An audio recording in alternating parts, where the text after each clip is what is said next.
Joining me now with reaction is Fox News contributor and a columnist on FoxNews.com, Liz Peek. Liz, always great to have you. And I want to start with your opinion piece on FoxNews.com. It's entitled, Elon Musk Should Remain Twitter CEO to Keep Up the Free Speech Fight. And I'm curious, want to have a conversation about this, because I feel like even if he does step away, and that's what he wanted to do, and that's why he put that poll out there, and users overwhelmingly agreed, that he'll still, control the messaging of how Twitter should be behind the scenes. But you feel differently? I'm just curious.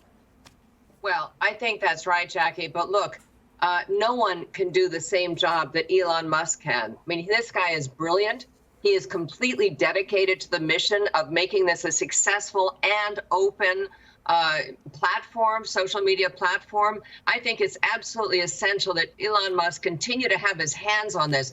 I have read stories, I'm sure you have too, of the intensity with which this guy gets results. And we're going to need that. He has to be unbelievably creative to fight all the various forces out there that are trying to shut him down. Yeah. I mean, I don't think I've ever seen more forces coming together, more powerful agents trying to make someone fail. So I really don't think there are many people who could wage this battle. I think Elon Musk might. He's very unique. I think you're right. And his track record speaks to that as well. What he's done at SpaceX, what he's done at Tesla. And people laughed at him both times there, too, as well. And he is willing to put himself out there, as he has done with Twitter. So I think you make an excellent point there. Let's switch gears, though, for a moment and talk about the Twitter files and the intricate involvement here by the FBI, essentially being so granular to pick out users and specific tweets and say, this content can't be posted, and to reach out to Twitter and ask them to remove it. It seems like Yoel Roth was going along with it to a certain extent, but then started pushing back, at least, towards the end. That's what the emails indicate a little bit, that there was sort of mixed messaging going on. But the fact that the FBI was even trying this is just shocking to some. I think it's horrifying. This is a federal agency, and they are telling basically Twitter what to do.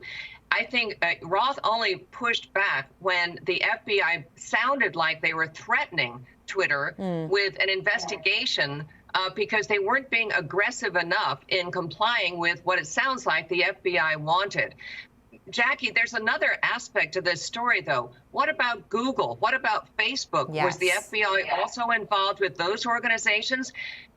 The reason that Elon Musk is so essential right now, and that I felt driven to write that story this morning, we would only know any of this because Elon Musk put billions of dollars, too many billions of dollars to be sure, out of his own pocket to make this public. And I think, is Facebook going to fess up now? Are we going to see internal documents on Facebook and Google about how involved the FBI was with their organizations?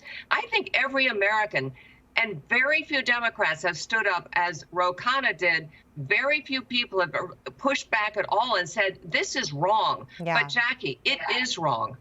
I think you bring up a great point there as well, because when Jack Dorsey was at the helm, I mean, the emails indicate that he didn't know what was going on. But it's very easy to protect your CEO on email also. It's difficult to believe that he was running that ship and he was not aware of what was happening. But yeah, you bring up a great point. He wasn't saying anything. So what does Mark Zuckerberg know about what's happening at his company, and Google and Amazon and all of the rest of them? Nobody has been saying a word. One of my other colleagues brought up a great point, which also was, as Twitter was creating this banned user list that was essentially targeting many conservatives, how were they using that data in relation to the rest of these companies? Is it possible that they were giving those names, selling those names, so that those people could be targeted on different platforms as well?